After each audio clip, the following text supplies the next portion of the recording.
Assalamualaikum warahmatullahi wabarakatuh. Jumpa lagi di Lentera Hitam.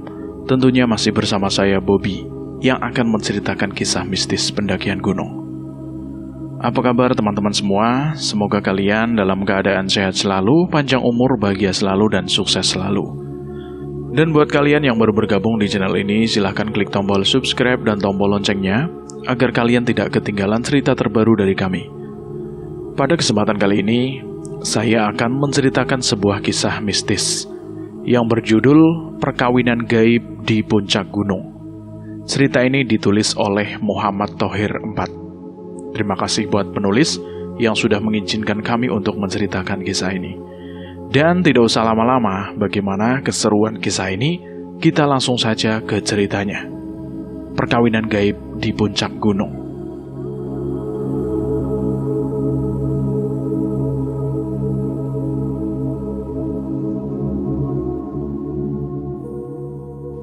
Dewangga mengalami peristiwa fenomenal terlempar dari dunia nyata dan menjadi bagian dari entitas gaib Gunung Kelut.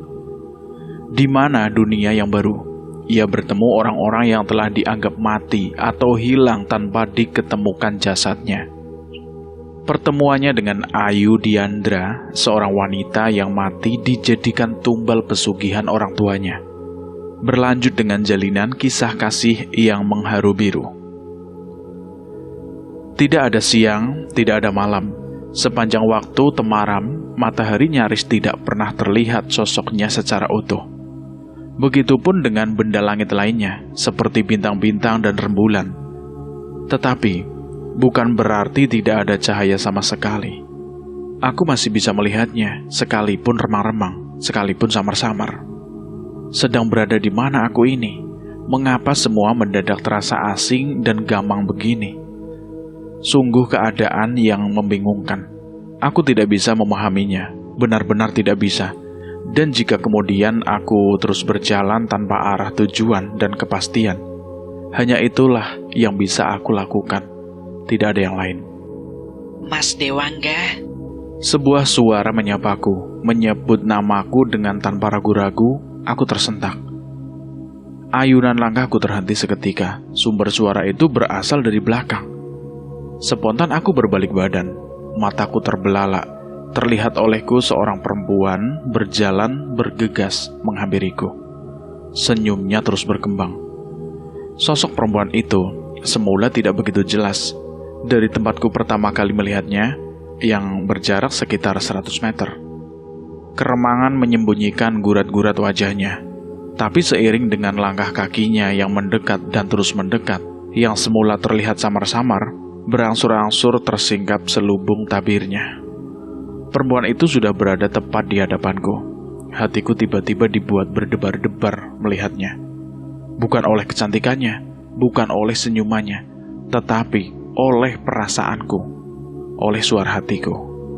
Iya, perasaan hatiku mengatakan kalau aku pernah melihat sebelumnya. Tetapi kapan dan di mana, aku tidak mampu mengingatnya. Aku nyaris tidak berkedip menatapnya. Ingatanku kupaksa keras untuk bisa lebih mengenalinya. Namun, toh sia-sia belaka. Meskipun seluruh kubang pori-pori ingatanku telah berkeringat untuk mengenalinya, aku pun akhirnya harus puas menyerah dan terus bertanya-tanya. Siapa dia? Mas Dewangga lupa ya sama aku? Tanya dia tanpa bisa menyembunyikan kekecewaannya. Siapa ya? Aku Ayu, Mas Dewangga. Ayu Diandra. Ayu? Benarkah kamu Ayu Diandra? Aku terpana. Sulit sekali bagiku untuk begitu saja percaya. Jangan-jangan mataku telah salah melihat, atau barangkali pendengaranku yang salah mendengar. Tidakkah aku ini sedang bermimpi? Aku bertanya dalam hati. Nama Ayu Diandra sejatinya sudah tidak asing lagi bagiku. Aku telah mengenalnya sebelumnya. Aku pun mulai ingat semuanya. Tetapi menyegarnya ingatanku justru menimbulkan keraguan tingkat dewa. Karena seingatku Ayu ini sudah mati. Bagaimana mungkin orang yang sudah beberapa tahun yang lalu dia hidup lagi? Hatiku mendadak tercekam, sekujur tubuhku tiba-tiba bersimbah keringat dingin. Bulu kuduku pun dibuat meremang. Aku benar-benar dibuat menggigil ketakutan. Ingin rasanya aku mengambil langkah 1000, berlari dari hadapannya seketika itu juga. Namun aneh, saat keinginan lari dari hadapannya muncul secara tiba-tiba, kakiku justru seperti terpaku di tempat, sama sekali tidak bisa digerakkan. Seolah-olah ada tali temali yang membelenggu kakiku sedemikian rupa. Bukankah kamu sudah meninggal dunia? Akhirnya aku pun memberanikan diri untuk bertanya dengan suara terbata-bata. Mendengar pertanyaanku, Ayu tersentak. Sejurus matanya menatapku tajam, dan aku mencoba memberanikan diri untuk menentangnya. Tatapan mata kami bersiborok untuk beberapa detik lamanya, sebelum akhirnya Ayu menundukkan muka, hingga pandangannya luruh ke ujung kaki. Beberapa lama aku hanya bisa menunggu apa yang akan dikatakan Ayu berikutnya. Dengan hati yang berdebar-debar, harapan-harapan cemas, aku hanya bisa menunggu apa yang akan dikatakan Ayu. Tetapi Ayu tetap menunduk, tidak kunjung memberikan jawaban seperti yang aku harapkan. Tiba-tiba saja aku ragu. Jangan-jangan Ayu tidak mendengar pertanyaanku. Tetapi benarkah begitu? Benarkah Ayu tidak mendengar pertanyaanku? Tidak mungkin. Ayu pasti mendengarnya. Tetapi mengapa diam 1000 bahasa? Aku kira aku sudah cukup bersabar menunggu jawaban yang akan diberikan Ayu. Namun Ayu tetap membisu dan terus menunduk saja. Karena itu, terpaksa ku ulangi pertanyaanku dengan kalimat yang sama. Bukankah kamu sudah meninggal dunia, Ayu? Kali ini kalimat yang aku ucapkan dengan lebih berintonasi, hingga membuat Ayu terkejut dan mengangkat mukanya. Terlihat olehku matanya mendadak berkaca-kaca. Hampir semua orang yang mengenalku memang menganggapku sudah mati, Mas. Akhirnya Ayu pun buka suara dengan nada pilu. Dan aku tidak bisa berbuat apa-apa atas anggapan itu. Kenyataannya, jasadku toh telah dikuburkan. Banyak sekali yang menyaksikan prosesi pemakamanku kala itu. Bahkan, aku juga masih ingat dan tahu kala itu Mas Dewangga ikut memikul keranda yang mengusung jenazahku ke pemakaman. Apa yang dikatakan Ayu itu benar. Aku memang ikut mengantarkan ke peristirahatannya yang terakhir. Bahkan tidak sekedar ikut mengantarkannya, tetapi seperti yang dikatakan Ayu juga ikut memikul keranda yang berisi jenazahnya. Lantas, siapa yang dulu itu dimakamkan, Yu? Itu batang pisang, Mas. Ayu menjawabnya dengan sangat tegas. Benarkah yang kamu katakan itu, Yu? Benarkah hanya batang pisang yang dimakamkan oleh warga kala itu? Apakah Mas Dewangga nggak percaya? Pertanyaan Ayu hanya bisa aku jawab dengan anggukan. Tetapi kemudian, aku teringat oleh perkataan temanku Salamun. Ia juga ikut mengantarkan Ayu ke peristirahatan yang terakhirnya juga kala itu. Ketika pulang dari pemakaman Ayu, ia sempat mengatakan kepadaku atas apa yang dilihatnya. Ini hanya untuk kita saja, Dewangga, kata Salamun mengawali pembicaraannya kepadaku setelah kami hanya berdua saja. Ada apa, Mun? Kayaknya serius banget. Ya, bisa jadi begitu. Sekarang, tergantung kamu saja, percaya atau tidak dengan yang aku katakan ini. Salamun menghela nafas sebelum akhirnya melanjutkan perkataannya. Yang dimakamkan tadi sebenarnya bukan Ayu. Jangan ngarang kamu, Salamun. Ini hal yang sangat sensitif loh. Aku menjawab lebih bersifat peringatan. Tapi tak urung, penasaran juga aku dengan apa yang dikemukakan Salamun itu. Iya, penasaran karena yang mengatakan orang yang memiliki kemampuan adi kodrati. Dan karena kemampuannya itu, Salamun seringkali diminta tolong warga untuk hal-hal yang bersifat supranatural. Dewangga, aku tidak ingin memaksa kamu dengan apa yang aku katakan. kata Salamun yang seolah-olah tahu dengan apa yang berkecamuk di dalam hatiku. Aku hanya ingin mengatakan atas apa yang aku tahu saja, yang bisa aku lihat dengan mata kepalaku sendiri. Benar, tadi itu yang dimakamkan bukan jasad Ayu, tapi pohon pisang. Salamun mengatakan tanpa keraguan sedikitpun.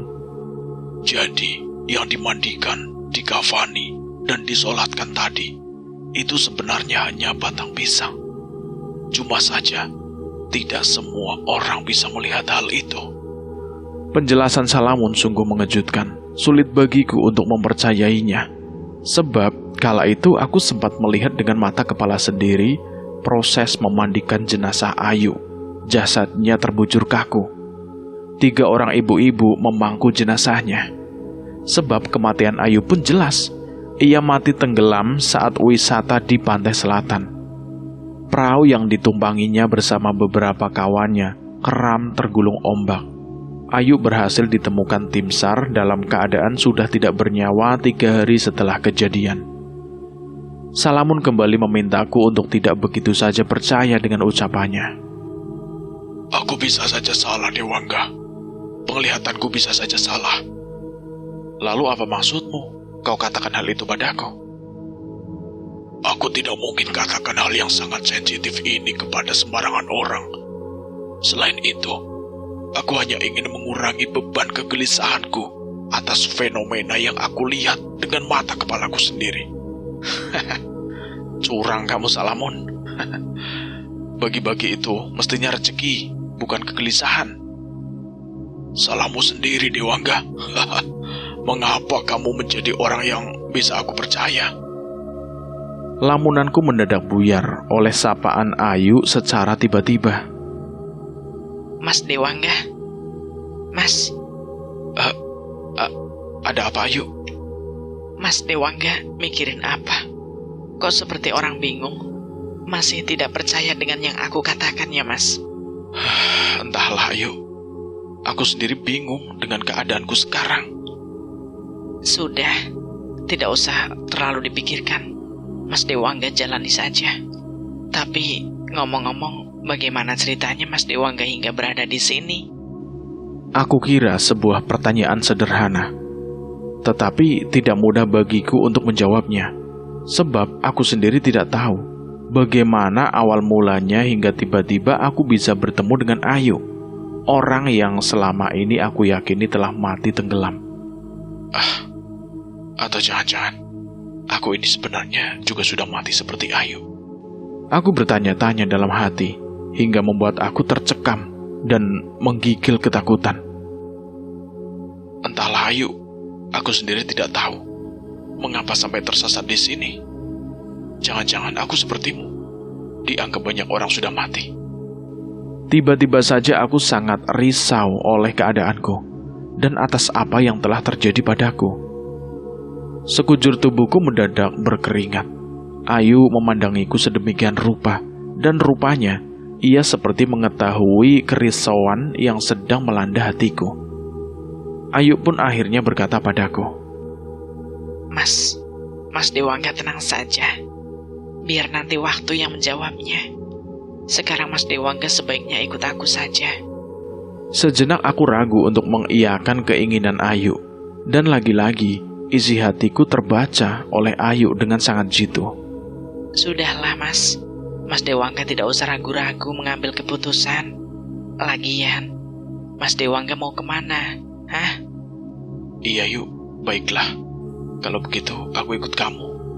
Ayu terlihat senang sekali mendengar keputusanku. Senyumnya mendadak terkembang. Kemudian Ayu mengajakku pergi dari tempat pertama kami bertemu. Berdua kami berjalan beriringan menyusuri trotoar. Ayu berjalan di sebelah kiri, seolah kami sedang berada di tengah perkotaan. Di sebelah kanan berupa jalan raya 2 jalur yang penuh dengan lalu lalang kendaraan. Deru mesin motor dan mobil serta suara klakson yang sesekali menyala menambah kebisingan suasana. Aku dan Ayu terus berjalan menyusuri trotoar di bawah suasana yang temaram. Keadaan sekeliling tidak ubahnya kota-kota metropolitan, bangunan-bangunan bergedung mencakar langit yang tinggi menjulang. Iya, kami pun berjalan melintasi pusat-pusat perbelanjaan, seperti mal-mal, supermarket, hipermarket, perkotaan-perkotaan, dan bangunan-bangunan apartemen. Aku pun semakin dibuat bingung dengan bertanya-tanya terus dalam hati. Sebenarnya aku ini sedang berada di manakah ini? Aku berharap Ayu bisa memberi penjelasan, tetapi di sepanjang perjalanan hampir tidak ada pembicaraan. Setiap kali aku ingin bertanya ini dan itu, setiap itu pula mulutku tiba-tiba seperti terkunci.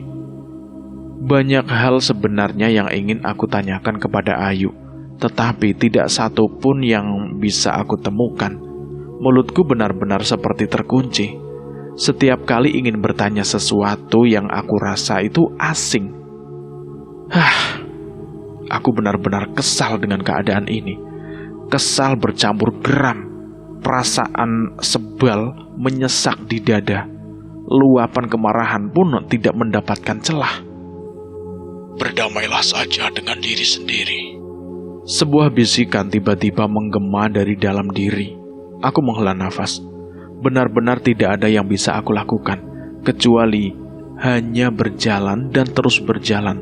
Berjalan dalam diam, sungguh terasa keluh, bisu, dan beku. Tetapi aku tidak ingin menyerah begitu saja untuk mencari tahu di mana sebenarnya aku ini sedang berada. Sambil terus berjalan beriringan di sisi Ayu, aku celingak-celinguk mencari-cari petunjuk.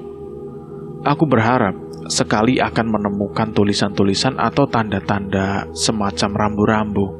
Tetapi sia-sia saja.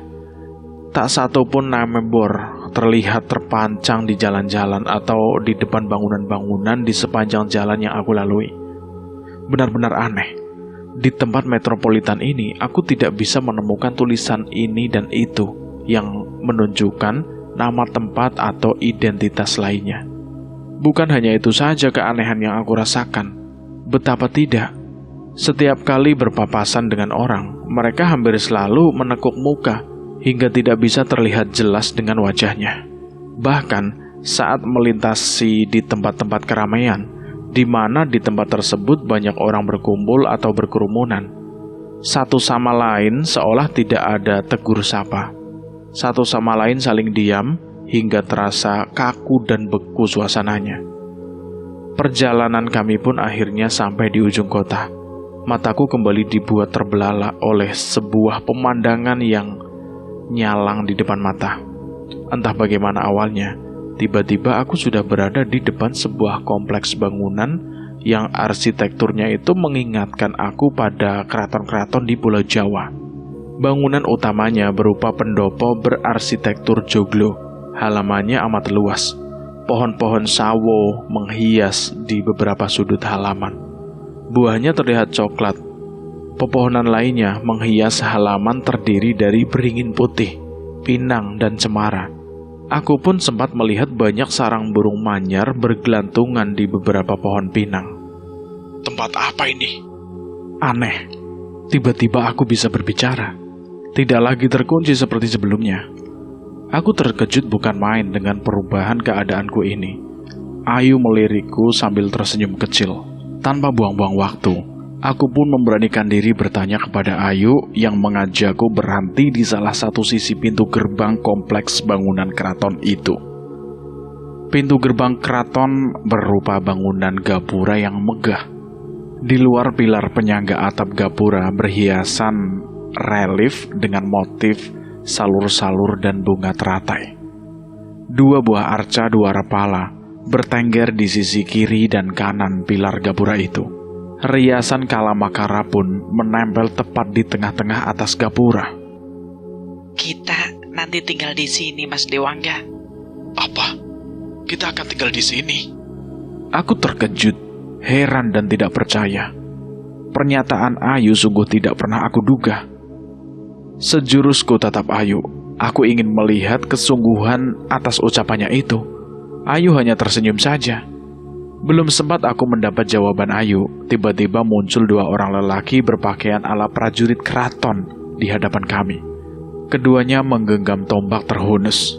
Prajurit-prajurit itu menatapku dengan sorot mata penuh curiga. Ketika keduanya bergerak maju ke arahku dan sepertinya hendak meringkusku, spontan Ayu melarangnya.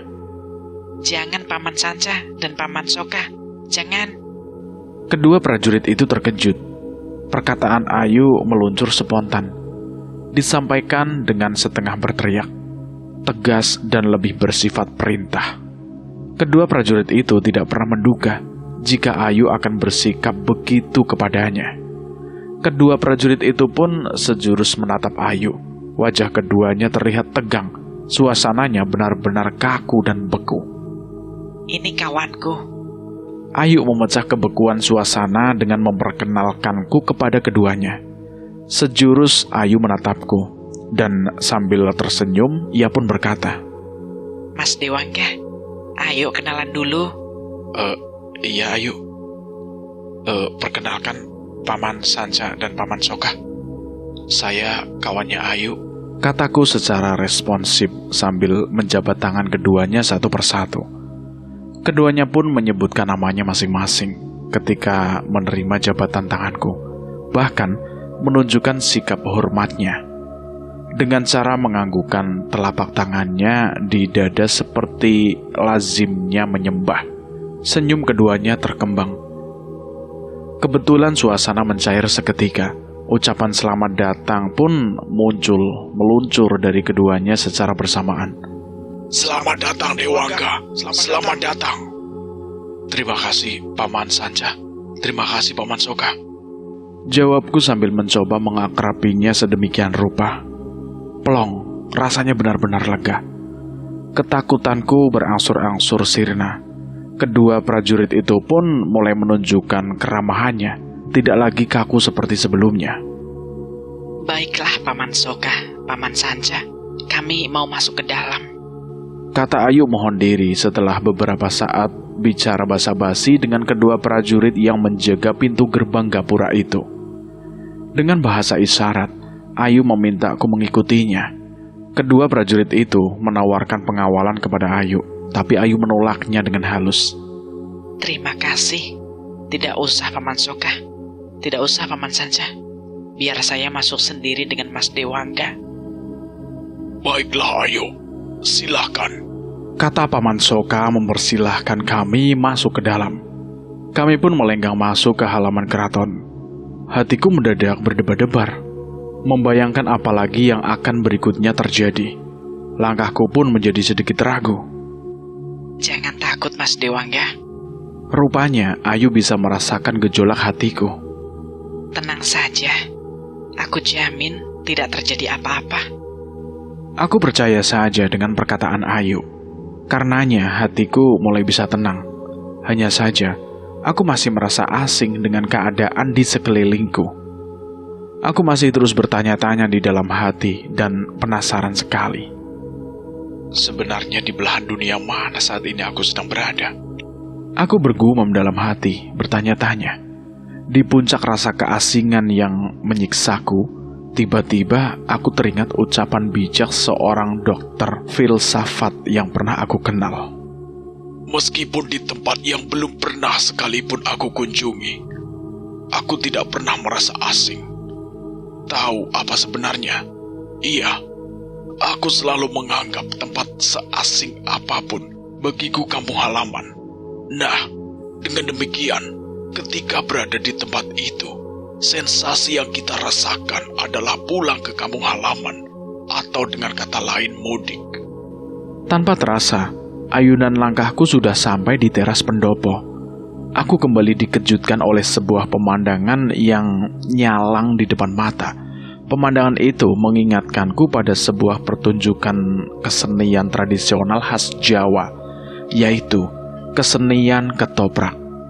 Betapa tidak, di lantai pendopo itu terlihat sejumlah lelaki berpakaian prajurit keraton, sepertinya hal Paman Sanca dan Paman Soka. Mereka duduk bersila di lantai dengan formasi setengah melingkar, dengan sikap takzim menghadap seseorang yang aku perkirakan sebagai sesembahannya. Aku hanya bisa berdiri terpana di teras pendopo itu. Mataku nyaris tidak berkedip menyaksikan yang nyalang di depan mata. Duh, Risau hati kembali terpuncah dengan serentetan fenomena yang terjadi silih berganti. Aku pun kembali dibuat terkejut ketika tatapan mataku tertunduk pada seseorang yang menjadi sesembahan para prajurit itu. Orang itu mengingatkanku kepada kawan lamaku yang sudah lama sekali tidak bertemu. Astaga, benarkah dia itu Suryo? Bisik hatiku bertanya-tanya. Sejak dikabarkan hilang dalam pendakian di Gunung Semeru, aku tidak pernah lagi bertemu dengan Suryo. Seperti kabarnya orang, aku pun menganggapnya telah mati di gunung itu tanpa pernah diketemukan jasadnya. Oh Tuhan, sebenarnya aku ini sedang berada di tempat seperti apa? Hingga orang-orang yang dianggap mati telah aku temui di sini. Sulit bagiku untuk mempercayai penglihatanku sendiri.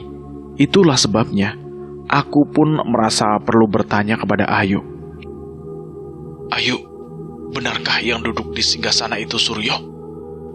Demikian pertanyaanku meluncur kepada Ayu. Mendengar pertanyaanku, Ayu terkejut. Ia pun menatapku heran. Belum sempat Ayu menjawab pertanyaanku, tiba-tiba lelaki yang mengingatkanku kepada Suryo itu pun menyapa dengan riang dan lantang.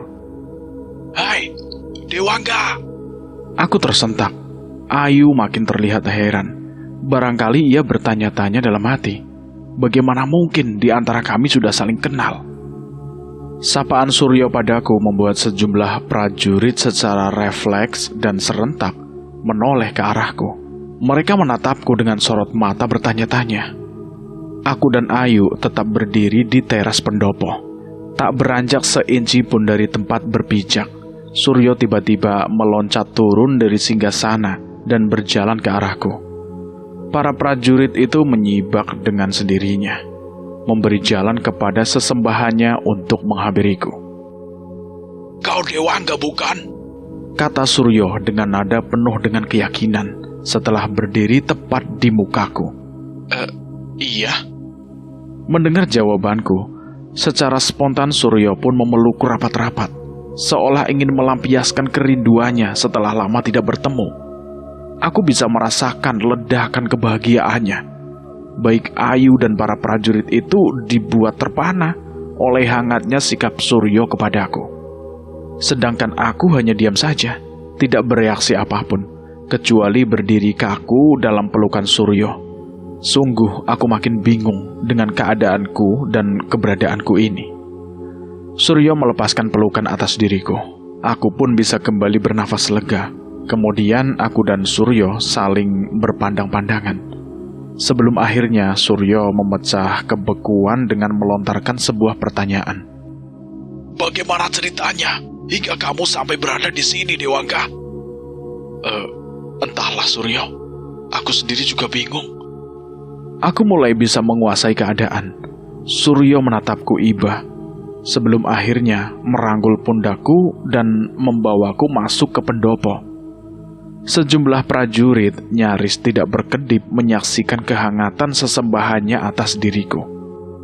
Siapa orang ini?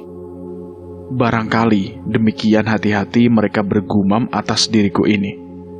Para prajurit itu menyibak, memberi jalan kepada kami dengan jalan bergeser duduknya, sementara aku dan Suryo terus melangkah ke depan, hingga Suryo memintaku duduk di barisan paling muka di antara para prajurit-prajurit itu.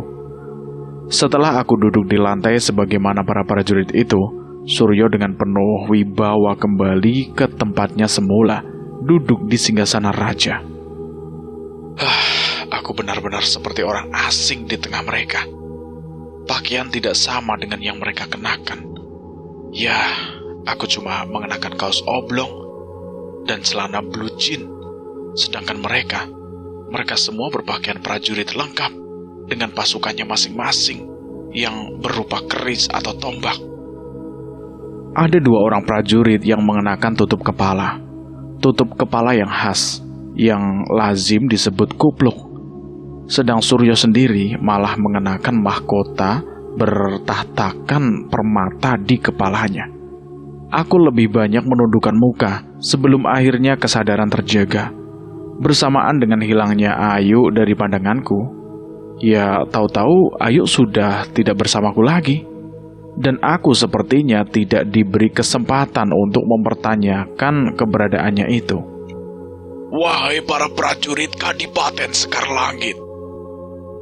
Suara Suryo tiba-tiba menggelegar dan terdengar sangat berwibawa. Hari ini kita semua kedatangan warga baru, namanya Dewangga. Lanjut Suryo memperkenalkan diriku di pertemuan itu. Aku mulai sedikit tahu di mana sebenarnya sekarang diriku ini sedang berada. Iya, setidaknya dari mana tempat yang disebut itu, Kadipaten Sekar Langit. Sungguh sebuah nama tempat yang asing di telingaku.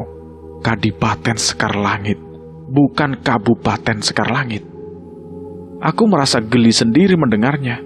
Sebutan sebuah sistem pemerintahan kadipaten itu mengingatkan sebuah tata kepemerintahan zaman raja-raja. Oh Tuhan, apakah sebenarnya aku ini terlempar pada sebuah zaman usang yang telah lama tertinggal? Batinku berkecamuk. Sungguh aku tidak pernah mengimpikan atas kejadian ini. Terlempar dari dunia nyata dan berada di antara orang-orang yang telah dianggap mati. Dan kamu Dewangga? Suara Suryo menggelegar hingga membuat lamunanku itu buyar. Iya Suryo. Jawabku spontan dengan setengah tergeragap karena terkejut oleh sapaan Suryo yang tiba-tiba itu.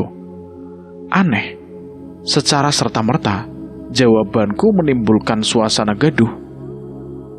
Hai warga baru, tolong hormati sesembahan kami, kata seorang prajurit tiba-tiba. Iya, jangan kurang ajar kamu, memanggil sesembahan kami seenaknya sendiri, timpal seorang prajurit lainnya penuh dengan luapan kemarahan. Kamu seperti orang yang tak punya tata krama. Ayo, segera minta maaf kamu kepada sesembahan kami, Paduka Mulia Kanjeng Adipati Suryo.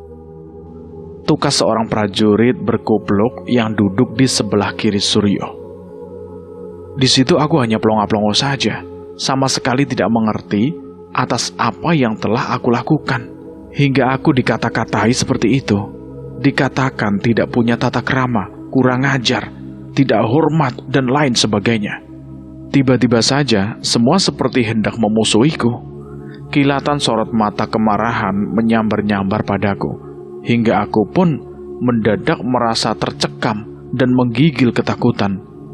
Sekujur tubuhku bersibak keringat dan jantungku berdegup kencang. Aduh. Apa yang akan terjadi padaku? Aku pun tiba-tiba perlu merasa waspada. Kecurigaanku menggeliat, merasa akan terjadi sesuatu yang buruk atas diriku. Terlebih setelah prajurit berkupluk itu serta-merta berdiri dan selanjutnya melangkah ke arahku. Bara dendam terlihat dari sorot matanya. Tetapi baru saja melangkah beberapa jengkal, dengan suara yang berat dan penuh wibawa, Suryo berkata keras. Hai Jolang, kembali kamu ke tempatmu. Orang yang disebut Jolang itu patuh. Ia pun surut ke belakang, ke posisinya semula.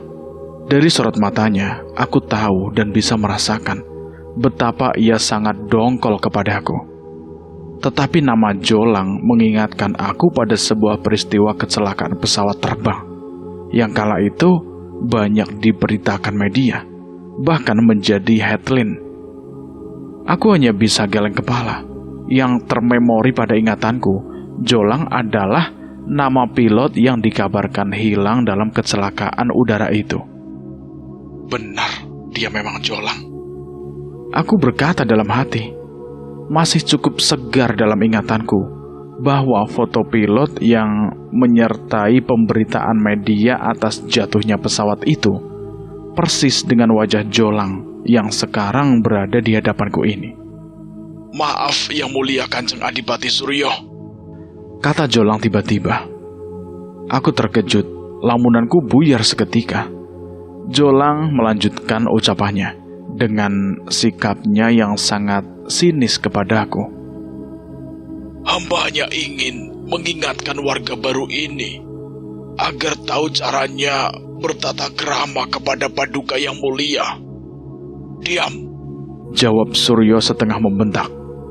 dulu kamu pun juga seperti Dewangga saat pertama kali menjadi warga baru di Kadipaten Sekarlangit ini, Jolang. Mengajak seseorang untuk bertata krama itu juga harus dengan tata krama. Lanjut Suryo menegur. Teguran Suryo sungguh menyengat. Jolang tersentak mendengarnya.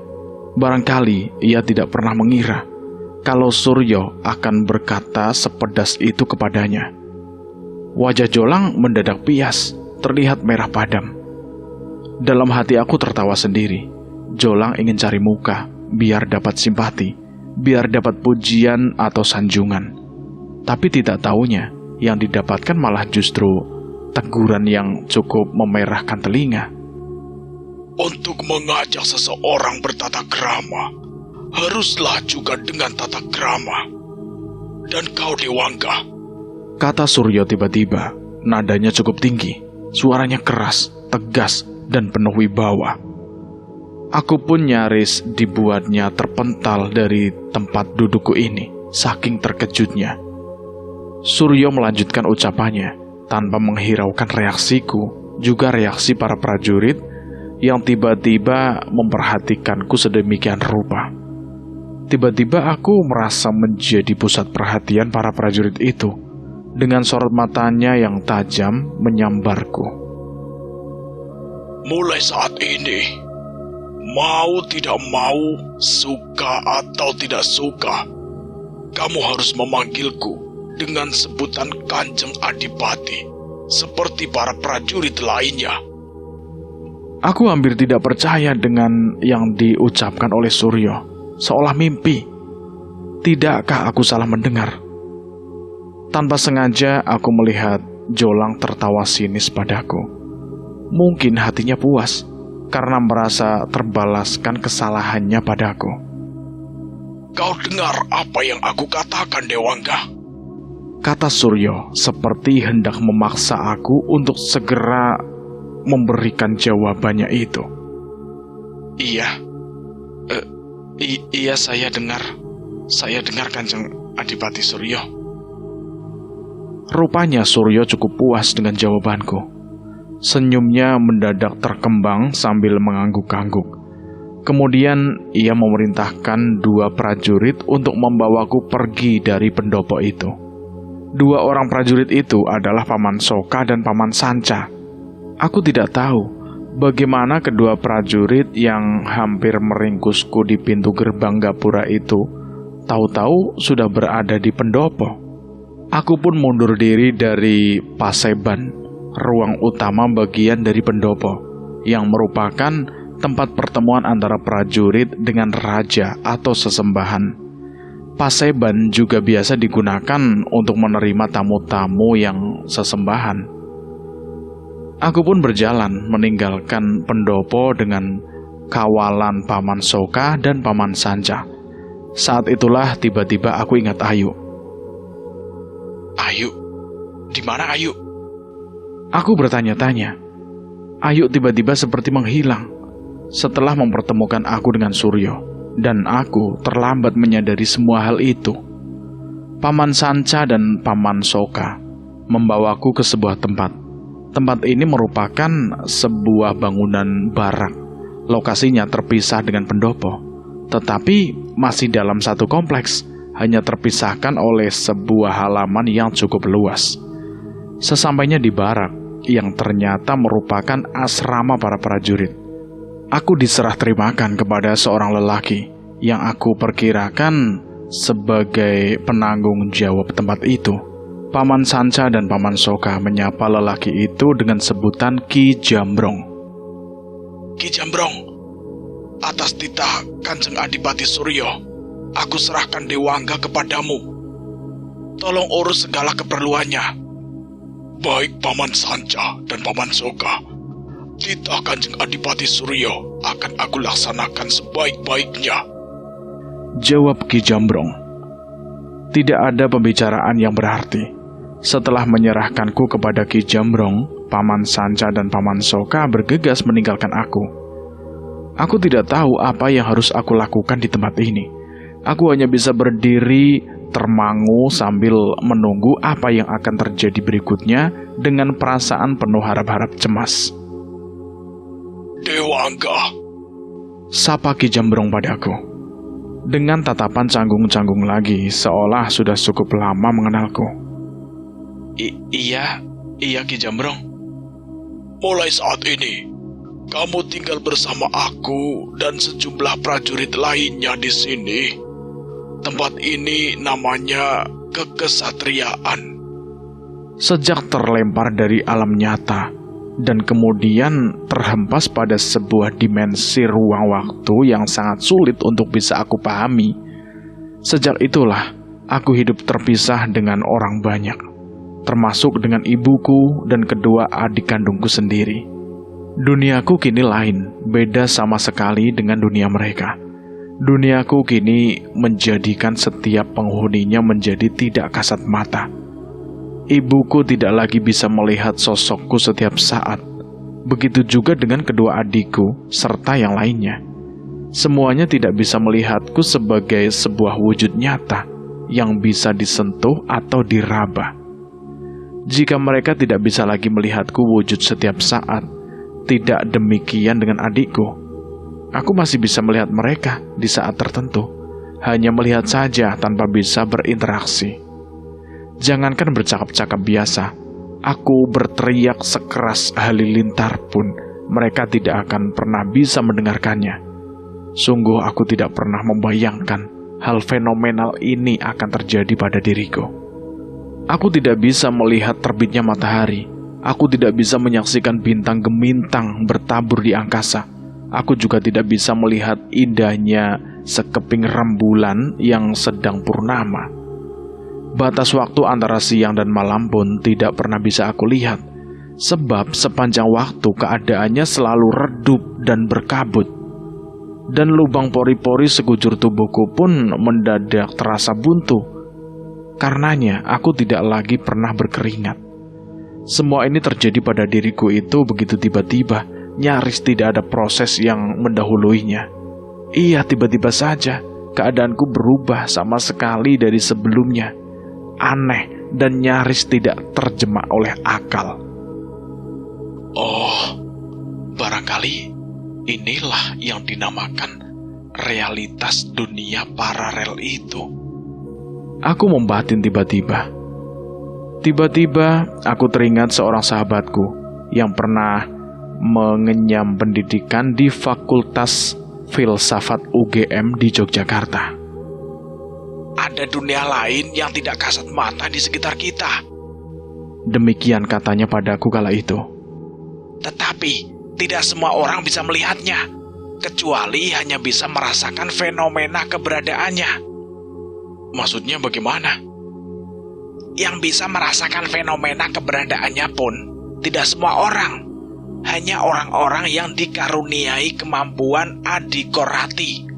Hanya itu saja yang bisa. Ucapnya padaku kala itu. Menurut sahabatku itu, di dunia tidak kasat mata dalam konteks realitas dunia paralel ini, juga terdapat kehidupan sosial, sebagaimana yang terjadi di dunia nyata. Aktivitasnya pun tidak jauh berbeda dengan yang ada di dunia nyata. Di sana juga ada kota, gedung-gedung megah, jalan raya, hilir mudik kendaraan, lalu lalang kesibukan warga setempat. Bahkan strata sosial masyarakat sebagaimana yang ada di dunia nyata ini, ada pemerintahannya pula. Kata sahabatku itu lebih jauh. Tiba-tiba bayangan wajah sahabatku itu berkelebat, melela di pelupuk angan dan lamunanku. Kerinduanku menggeliat, aku ingin bertemu dengannya. Juga ibuku dan kedua adik perempuanku, Windari dan Sandrina. Anganku melayang jauh ke sana. Aku benar-benar gelisah, tersiksa oleh kerinduan yang datang memuncak. Andai saja prajurit-prajurit yang tinggal sebarak dengan aku masih ada yang terjaga. Barangkali aku masih bisa mengkompensasikan deraan kerinduan ini dengan mengajaknya ngobrol apa saja. Iya, sejumlah prajurit yang tinggal sebarang denganku itu sudah tidur semua. Mereka bahkan terlihat pulas sekali. Akulah satu-satunya prajurit yang masih terjaga. Perasaan dalam kesendirian dan dalam kegelisahan tingkat dewa membuat aku seperti seekor cacing di gurun pasir yang dibakar terik matahari. Ingin rasanya aku berdamai dengan diri sendiri. Ingin rasanya aku menerima keadaan seperti ini apa adanya secara tulus dan ikhlas. Tapi semua itu terasa sia-sia. Lama-lama aku pun dibuat jengah. Karena tak juga bisa tidur lelap, sekalipun sudah aku paksa-paksa. Akhirnya aku pun bangkit dari posisi tidur terlentang. Segera saja aku ambil sikap meditasi dengan duduk bersila sedemikian rupa. Mula-mula ku katupkan mataku pelan-pelan, lalu mengambil nafas dalam-dalam, untuk kemudian ku tahan untuk waktu beberapa lama di rongga dada. Sebelum akhirnya nafas yang tertahan dalam rongga dada itu pun ku lepas pelan-pelan. Mengambil nafas, menahan dalam rongga dada, dan melepaskannya pelan-pelan. Mengambil nafas, menahan dalam rongga dada, dan melepaskannya pelan-pelan. Begitu dan seterusnya dan seterusnya. Fokusku kini hanya pada keluar masuknya nafas di rongga hidung.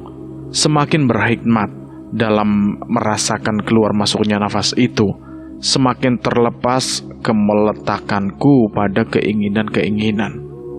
Seolah aku mulai bisa mendengar jerit tangis pilu dari setiap keinginanku yang meratapi takdirnya.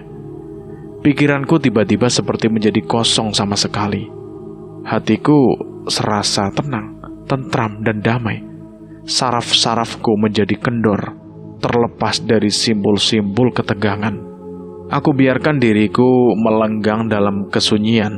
Keheningan menyertai sepanjang perjalanan. Wajah-wajah orang tercinta seperti ibuku dan kedua adikku mendadak tervisualisasikan sedemikian rupa, hingga serasa hidup dan nyalang di depan mata. Nah, saat itulah tiba-tiba muncul sebuah kekuatan yang amat dahsyat, hingga aku terlempar dari atmosfer keheningan, dan kudapati diriku tahu-tahu sudah berada di halaman rumahku. Benar-benar di halaman rumahku, tempat di mana ibuku serta kedua adikku tinggal. Aku kaget setengah mati dengan fenomena ini. Sulit bagiku untuk mempercayainya.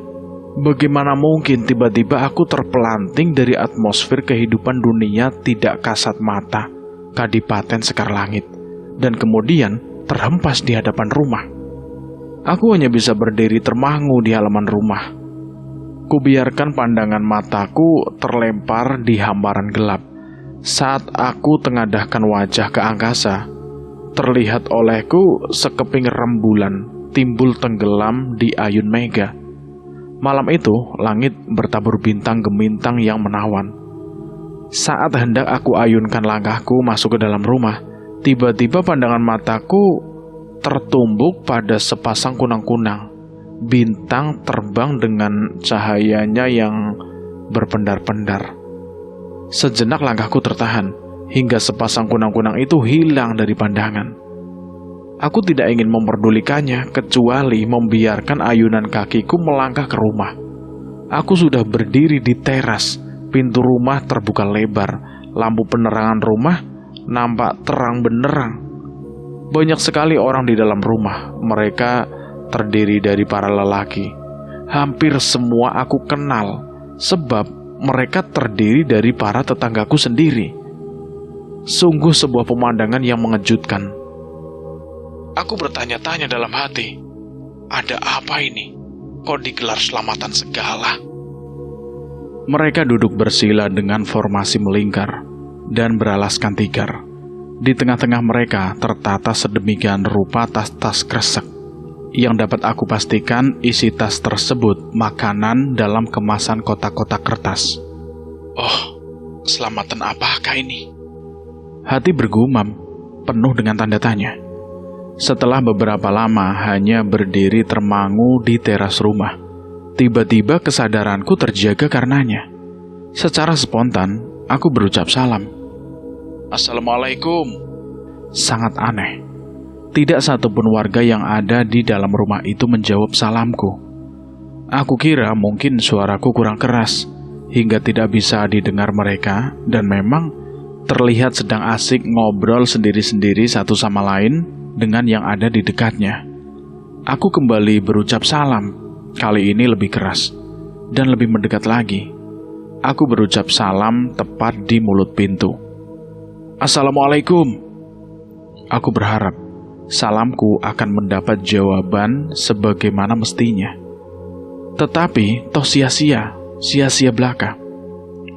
Tidak satupun yang menjawab salamku lagi.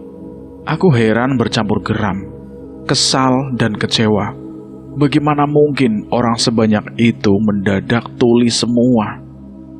Karena tetap tidak menjawab, meskipun sudah berkali-kali kuucapkan salam, kesabaranku hilang. Aku pun mengeruak masuk ke dalam rumah tanpa permisi. Aku sengaja berlalu sedemikian rupa dengan harapan bisa menarik perhatian mereka semua. Tapi sia-sia. Keanehan kembali terjadi tanpa kompromi. Tak seorang pun melihat kehadiranku. Sosokku tidak lebih dari angin lalu. Aneh, bagaimana mungkin mereka tiba-tiba buta semua? Mereka tetap ngobrol dengan asiknya, kadang diselingi oleh pecahnya derai tawa. Kehadiranku di tengah-tengah mereka tidak satu pun yang melihatnya. Aku semakin heran dan bingung oleh keadaanku sendiri. Mereka benar-benar tidak bisa melihat kehadiranku. Mereka benar-benar tidak bisa mendengar ucapanku. Mereka tiba-tiba seperti gerombolan orang-orang buta dan tuli. Kini apa yang harus aku lakukan agar terjadi reaksi atas keberadaanku ini? Aku mencoba berpikir keras sebelum akhirnya muncul ide untuk menepuk mereka satu persatu. Ternyata sama saja. Saat mereka aku tepuk satu persatu, sama sekali tidak bereaksi. Aku pun tiba-tiba emosi. Tindakan lebih ekstrim lagi aku lakukan. Mereka pun secara serta-merta aku tampar mukanya satu persatu dengan penuh tenaga. Tapi percuma saja, mereka tiba-tiba mati rasa semua. Oh Tuhan, aku ini sebenarnya makhluk apa? Aku bingung. Sebelum akhirnya menangis pilu di salah satu sudut ruang tamu yang dijadikan tempat selamatan itu. Tidak seorang pun peduli dengan ratapanku itu. Sesaat kemudian, aku melihat Om Bowo mendekati Kiai Nawawi. Kiai Nawawi adalah tetua di kampung kami. Ia biasa diminta tolong warga untuk memimpin doa bersama seperti tahlilan atau yasinan. Pak Kiai Nawawi, aku kira seluruh undangan sudah hadir semua, kata Om Bowo memberitahu kepada Kiai Nawawi. Aku mendengar dengan jelas sekali perkataan Om Bowo kepada Kiai Nawawi. Melihat Om Bowo bicara kepada Kiai Nawawi, semua undangan mendadak diam. Tidak lagi ada obrolan, seolah mereka paham bahwa acara akan dimulai. Om Bowo melanjutkan ucapannya kepada Kiai Nawawi. Saya mohon Pak Kiai memimpin tahlil ini untuk memperingati 7 hari kepergian keponakan saya, Dewangga. Astaga, 7 hari. Kataku terpekik. Bak petir menyambar di siang bolong. Aku terkejut bukan main. Ternyata aku ini sudah dianggap mati. Bahkan malam ini merupakan hari ke-7 kematianku. Teganya mereka menganggapku sudah mati. Batinku nelangsa, hatiku terasa hancur berkeping-keping. Aku tidak boleh diam. Aku harus berbuat sesuatu agar mereka berhenti kurang ajar. Sekonyong-konyong aku pun memprotesnya dengan suara sangat keras, disertai luapan amarah yang membara. Jangan ngawur, woi, jangan ngawur. Aku belum mati. Aku belum mati, woi. Protesku dengan berteriak-teriak keras sekali. Aku benar-benar tidak terima dianggap telah mati. Tetapi, tak seorang pun mendengar teriakanku. Sama sekali tidak mendengarnya. Teriakanku yang berulang-ulang dan sangat kencang itu tidak berarti apa-apa, seolah tidak terjadi apapun, hingga Pak Yai Nawawi itu melaksanakan tugasnya. Assalamualaikum warahmatullahi wabarakatuh. Kiai Nawawi mulai membuka acara dengan mengucap salam, dan warga yang hadir pun secara serempak menjawab salam itu. Waalaikumsalam warahmatullahi wabarakatuh. Bapak-bapak yang kami hormati, izinkanlah kami sebagai wakil dari Sohibul Bait mengucapkan selamat datang kepada bapak-bapak semua sebelum acara tahlilan peringatan 7 hari berpulangnya saudara kita Dewangga kita mulai. Marilah kita diawali acara ini dengan bacaan basmalah, kata Kiai Nawawi kepada para hadirin. Keterlaluan kalian. Kalian semua keterlaluan. Aku belum mati. Aku belum mati, woi. Tidakkah kalian semua melihatku masih hidup? Hentikan segera tahlilan ini. Hentikan. Aku marah semarah-marahnya. Aku bingung setengah mati. Sejenak aku berpikir keras. Apa sekarang yang harus aku lakukan? Ideku pun muncul hingga aku berlari mendekati Kiai Nawawi dan langsung membungkam mulutnya. Keanehan kembali terjadi. Meski mulut Kiai Nawawi telah aku bungkam sedemikian rupa, toh seolah tidak pernah terjadi apa-apa. Hingga lancar-lancar saja ia melanjutkan tugasnya memimpin doa. Dalam keadaan setengah putus asa, marah, kesal, dan kecewa, tiba-tiba terbesit hasratku untuk menghentikan tahlilan tersebut dengan mengobrak-abrik hidangan makanan yang akan dibawa pulang oleh para undangan itu. Tanpa buang-buang waktu, sekonyong-konyong aku hamburkan tas-tas kresek hitam yang berisi kotak-kotak makanan itu. Aku lempar-lemparkan ke atas secara membabi buta. Namun anehnya, tas-tas kresek yang berisi kotak-kotak makanan tersebut sama sekali tidak bergeser dari tempatnya. Seinci pun tidak berubah dari tempatnya. Tetap tertata rapi sedemikian rupa. Aku panik bukan main, sebab baik tanganku atau kakiku yang aku gunakan untuk mengobrak-abrik bingkisan-bingkisan itu mendadak serasa berubah menjadi semacam partikel-partikel yang amat rapuh. Iya, seringan apapun benda-benda yang aku lempar atau aku tendang, justru membuat anggota badanku ambiar seketika dan terlihat seperti tepung yang sangat lembut. Sungguh ini benar-benar sebuah fenomena yang sangat-sangat absurd. Betapa tidak, tiba-tiba saja jemari tanganku ambiar menjadi butiran tepung. Setiap kali menyentuh benda apapun, begitu juga dengan kakiku. Tetapi bagiku tidak bersentuhan, kembali seperti semula secara otomatis. Aku benar-benar sedih, kecewa dan putus asa atas keadaan diriku. Betapa tidak, setidaknya bagi para undangan itu, keberadaanku adalah ketidakadaanku. Aku kira keberadaanku nyaris seperti udara yang tidak bergerak. Dan karenanya, aku pun sangat mendambakan bisa jadi angin, sehingga meskipun tidak terlihat, bisa dirasakan hembusannya. Iya, hanya dengan menjadi angin, barangkali mereka bisa merasakan kehadiranku, meskipun tidak kasat mata. Kini benar-benar sudah tidak ada lagi yang bisa aku lakukan, kecuali hanya meratapi nasibku yang malang. Apapun yang aku lakukan, tidak ada gunanya, sia-sia. Dia membisu atau bergerak sekeras halilintar, tidak ada bedanya.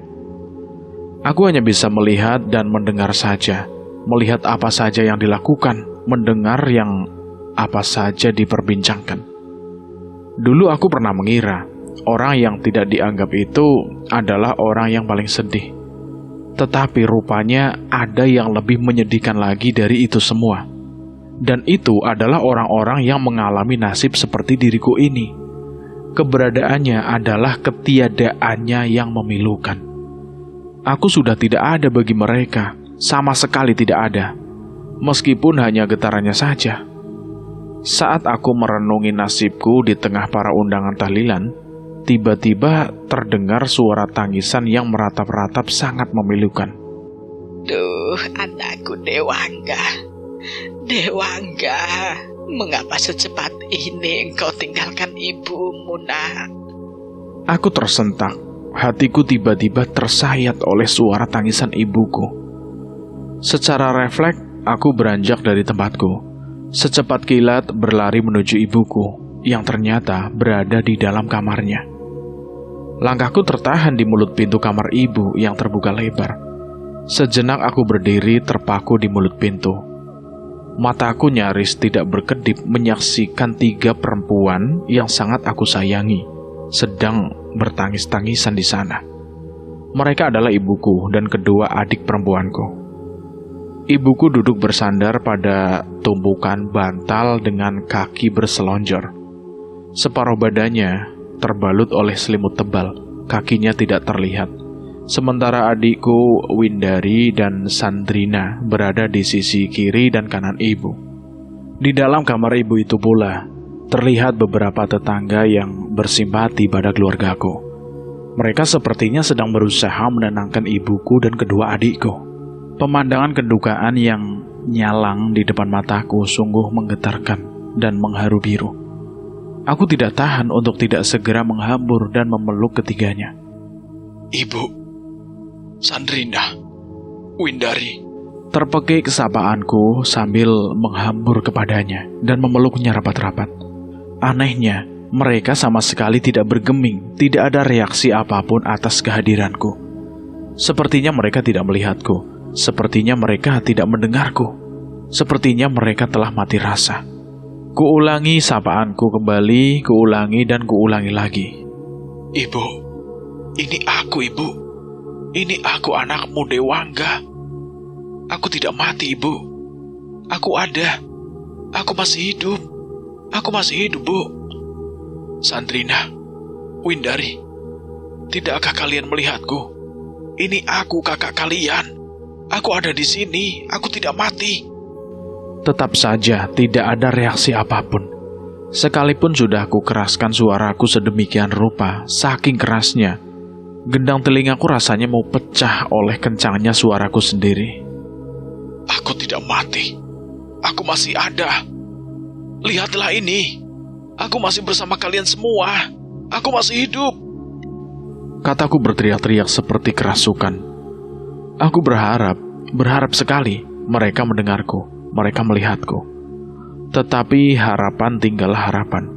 Kehadiranku tidak pernah lagi ada dalam anggapan mereka. Aku terlanjur dianggap mati tanpa pernah diketahui mayatnya. Aku bisa merasakan kehilangan mereka atas diriku. Sendu sedan tangisan ibuku tidak kunjung padam. Namaku terus disebut-sebutnya dalam ratapan kedukaan yang dalam dan sangat memilukan. Begitupun dengan kedua adikku, mereka terlihat sedih sekali. Matanya sembab, wajahnya menyimpan duka yang dalam. Aku tidak melihat ada kerelaan di antara ketiganya. Mereka benar-benar terlihat terpukul dan merasa kehilangan atas diriku. Aku tidak bisa berbuat apa-apa lagi, sebab apapun yang telah aku lakukan untuk membuat mereka percaya bahwa aku masih ada, tidak pernah sampai. Aku cuma bisa menangis terseduh menyaksikan semua itu. Kasihan mereka. Terlihat sekali kalau merasa sangat kehilangan dan terpukul atas kejadian yang menimpaku. Aku pernah merasakan kesedihan yang mendalam, tetapi tidak sedalam kesedihan yang saat ini bersemayam di hatiku. Aku juga pernah merasakan kehilangan yang sangat nestapa, tetapi tidak senestapa seperti yang aku rasakan saat ini. Iya, kesedihan dan kenestapaanku kala itu terjadi saat ayahku pergi untuk selama-lamanya. Maut menjemputnya secara tiba-tiba di saat kami semua masih sangat membutuhkan kehadirannya. Sebagai anak bungsu, kepergian ayah membawa konsekuensi yang cukup berat atas diriku. Aku terpaksa harus menggantikan peranan almarhum dalam keluarga, hingga banyak hal yang harus aku korbankan demi keberlangsungan hidup ibu dan kedua adikku. Acara tahlilan memperingati 7 hari kematianku. Tanpa terasa selesai juga. Para undangan meninggalkan rumahku, pulang ke rumahnya masing-masing dengan menenteng tas kresek yang berisi bingkisan berupa makanan dan kue-kue. Kepulangan mereka tidak lama kemudian disusul oleh ibu-ibu yang terdiri dari para tetangga dekat rumah yang membantu kesibukan di dapur.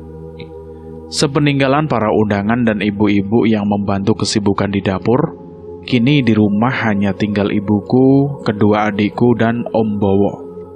Windari, Sandrina. Tiba-tiba, Om Bowo yang masih berada di ruang tamu memanggil kedua adikku yang ada di belakang dengan suara lumayan keras. Iya, Om. Jawab Sandrina yang muncul dari belakang bersama Windari. Iya, Om Bowo. Ada apa? Tolong bantu aku ya.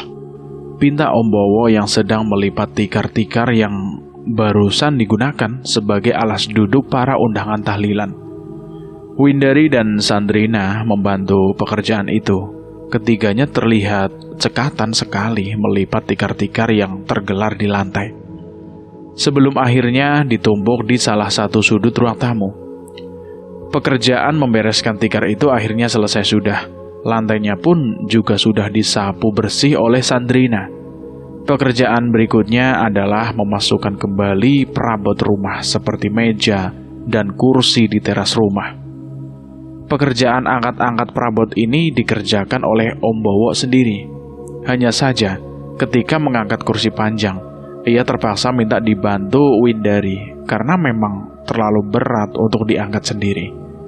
Melihat kesibukan mereka, sebenarnya aku tidak ingin tinggal diam. Aku ingin membantunya. Terlihat dalam pekerjaan mereka. Hanya saja, keadaanku tidak bisa diajak kompromi. Apapun benda yang aku pegang tidak pernah bisa kupegang.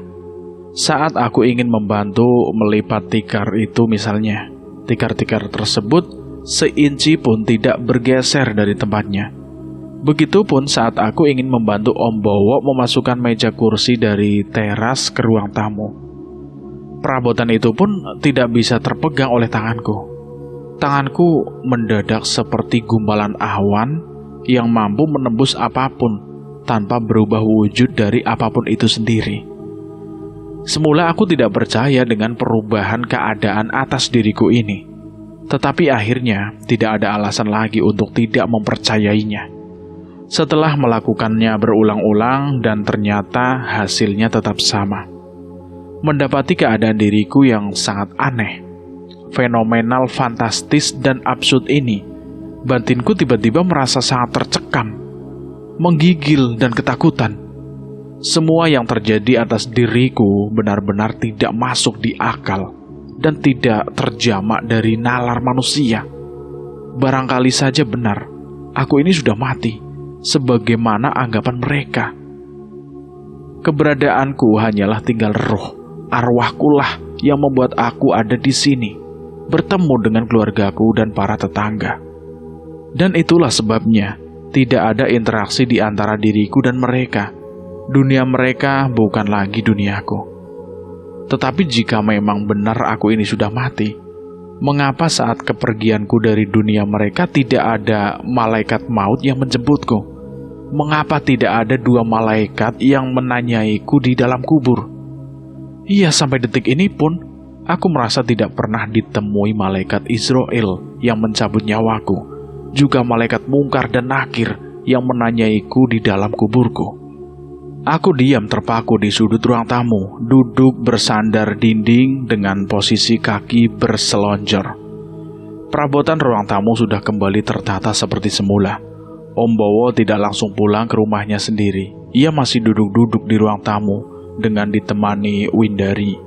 Sementara Sandrina sudah tidak kelihatan lagi di mataku. Win, Iya, Om Bowo. Ada apa? sekarang kakakmu Dewangga sudah tiada. Kamu harus lebih bisa mengerti posisimu dalam keluarga, kata Om Bowo dengan bergetar. Windari seperti tidak mengerti maksud perkataan Om Bowo. Sejurus pandangan matanya menyambar Om Bowo. Walau begitu, ia mengangguk-angguk juga. Om Bowo melanjutkan ucapannya. Iya, ketika Dewangga masih bersama kalian, Dewanggalah yang menjadi tulang punggung sekeluarga. Sejak ayah kalian meninggal, Dewanggalah yang menggantikan peran almarhum. Sungguh aku bangga dan salut dengan dia demi masa depan adik-adiknya. Dewangga rela korbankan kuliahnya dan kemudian bekerja untuk membiayai segala keperluan keluarga serta pendidikan kalian. Sampai di sini pembicaraan Om Bowo kepada Windari tiba-tiba terhenti. Suasana mendadak terasa hening. Aku sempat menduga, jangan-jangan Om Bowo akan meminta Windari untuk mencari pekerjaan dan berhenti berkuliah. Membayangkan itu semua, hatiku mendadak terasa sangat sedih dan tidak tega. Apakah ini berarti aku harus berhenti kuliah dan mencari pekerjaan, Om Bowo? Celetuk Windari memecah keheningan. Rupanya pikiran Windari sama dengan yang aku pikirkan. Om Bowo tersentak mendengar celetukan Windari. Oh, jangan. Kamu tidak perlu berhenti kuliah. Terus biayanya gimana, Om? Tanya Windari tanpa bisa menyembunyikan kecemasannya. Terlihat serius sekali Windari menanyakan hal itu. Kamu tidak usah pikir dari mana biayanya. Biarkan itu nanti menjadi tanggung jawabku. Kuliahmu pokoknya harus selesai, kata Om Bowo bersungguh-sungguh, hingga membuat hatiku plong dan bahagia. Terima kasih, Om Bowo. Terima kasih banyak atas bantuannya. Gak usah terima kasih segala, Win. Bagi Om Bowo ini, keponakan adalah juga anak. Jadi kamu ini juga anakku. Begitu juga dengan Sandrina. Aku terharu mendengarnya. Om Bowo memang sangat baik orangnya. Hasrat berbaginya itu luar biasa dan tulus. Aku bangga mempunyai paman seperti Om Bowo ini. Dulu ketika ayahmu meninggal dunia, sebenarnya aku tidak setuju dengan keputusan Dewangga berhenti kuliah. Aku ingin sekali dia terus kuliah sampai sarjana. Tetapi rupanya keinginan kakakmu itu tidak bisa dicegah. Tahukah kamu, Win? Betapa waktu itu sangat kecewa. Mengapa iya? Seolah-olah aku ini tidak diberi kesempatan untuk membalas budi kebaikan almarhum ayahmu padaku. Urai Om Bowo mengenang. Untuk berbuat sesuatu kebaikan pun ternyata tidak cukup hanya dengan memiliki kemampuan, kesediaan dan niat berbagi, sebab masih ada hal yang tidak kalah pentingnya, yakni kesempatan. Sungguh, kini aku merasa menyesal sekali telah membuat kecewa orang sebaik Om Bowo. Aku tidak memberikan kesempatan itu. Aku kira aku ini egois. Om Bowo adalah adik kandung almarhum ayahku, dan ia tidak memungkiri. Jadi seperti sekarang ini berkat jasa baik almarhum. Keinginanku untuk meminta maaf kepada Om Bowo mendadak meluap. Karenanya aku menghambur ke arah Om Bowo dan memeluknya rapat-rapat. Maafkan aku, Om Bowo. Maafkan aku. Aku tidak memberi kesempatan pada orang sebaik Om Bowo. Kataku merengek dengan hati penuh penyesalan.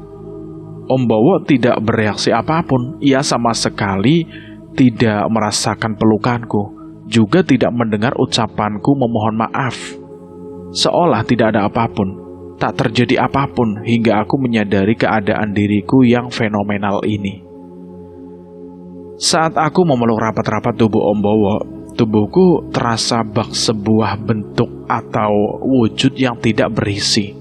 Diriku seolah hanyalah sebuah perwujudan yang tersusun dari materi yang tidak memiliki berat jenis. Mungkin karena itu pula, keberadaanku yang tidak kasat mata ini pun tidak mampu menimbulkan sensasi rasa apabila terhadap orang lain. Begini, Windari. Aku cuma ingin menasehatimu saja, sekaligus mengingatkanmu. Windari, Om Bowo berharap kamu harus bisa lebih merasakan suasana kebatinan ibumu atas kepergian Dewangga. Intinya, kamu harus bisa lebih pengertian terhadap ibumu dan terhadap adikmu Sandrina. Kamu sekarang harus lebih bisa ngomong. Iya, Om Bowo. Saya akan berusaha untuk bisa seperti yang Om Bowo harapkan itu. Karena merasa sia-sia atas yang aku lakukan terhadap Om Bowo, aku pun segera melepaskan dekapanku kepada Om Bowo. Aku menepi dari keduanya setelah tak mampu memperlihatkan keberadaanku kepada Om Bowo dan Windari. Setelah aku merasa mentok atas semua yang telah aku berbuat, puncaknya aku pun berusaha untuk bisa berdamai dengan diri sendiri. Aku berusaha dan terus berusaha sebisa mungkin menerima takdir keadaanku sebagaimana adanya. Perlahan kukatupkan mataku, lalu melenggang dalam kesunyian, tanpa beban dan keinginan. Sejenak, aku rasakan sebuah kedamaian yang tidak bisa aku lukiskan dengan kata-kata. Berbarengan dengan memuncaknya perasaan damai dan keheningan, mendadak terasa sebuah kekuatan dahsyat yang tidak tahu asalnya. Hanya dengan sekali sentakan memelantikan diriku hingga terasa terbang melayang-layang. Tubuhku terasa tidak memiliki bobot sama sekali, sangat ringan, seringan kapas yang terbawa hembusan angin. Atas keadaanku yang demikian itu, tiba-tiba saja aku panik bukan main. Takut jatuh terhempas dari sebuah ketinggian yang tidak terkira. Aku pun dibuat tercekam, cemas, dan menggigil ketakutan. Yang terbayang olehku, jika tiba-tiba saja diriku jatuh terhempas dan meluncur deras ke bawah dengan kecepatan yang sangat tinggi. Tubuhku pasti akan hancur, dan tulang-tulang akan rontok berantakan. Membayangkan apa yang akan terjadi pada diriku, aku pun merasa sangat ngeri. Dengan refleks yang sangat tinggi, ku pejamkan mataku rapat-rapat dengan sepenuh tenaga. Aku benar-benar tidak ingin melihat kejadian berikutnya. Sekujur tubuhku mendadak bersimbah keringat, jantungku berdegup kencang. Sungguh, sebelumnya aku tidak pernah merasakan ketakutan seluar biasa seperti kali ini. Aku tidak ingin membayangkan apa yang akan terjadi berikutnya. Sekian lama setelah perasaan harap-harap cemas menyetubuhiku dengan sangat bernapsunya, akhirnya aku buka juga mataku setelah tidak terjadi apa-apa. Kini mataku benar-benar sudah terbuka, dan ternyata tidak terjadi apa-apa atas diriku. Aku terkejut bukan main ketika mendapati diriku selama ini tidak kemana-mana. Aku hanya di atas pembaringan saja, duduk bersila sebagaimana lazimnya sikap meditasi. Sungguh sebuah kejadian yang mengejutkan, yang aku kira aku telah pulang ke rumah dan bertemu dengan ibu kedua adikku, Om Bowo, serta sejumlah warga yang menghadiri acara tahlilan 7 hari kepergianku. Ternyata tidak seperti itu kejadiannya. Kenyataannya, aku toh hanya di barak Kekestreanan Kadipaten Sekarlangit. Oh, rupanya yang barusan terjadi pada diriku hanyalah sebuah perjalanan astral belaka. Hanya astral traveling belaka. Nenek moyang kita dulu menyebutnya Ngrogoh Sukma. Fenomena ini bisa terjadi karena tubuh kita secara metafisika terdiri dari tubuh fisik dan tubuh astral.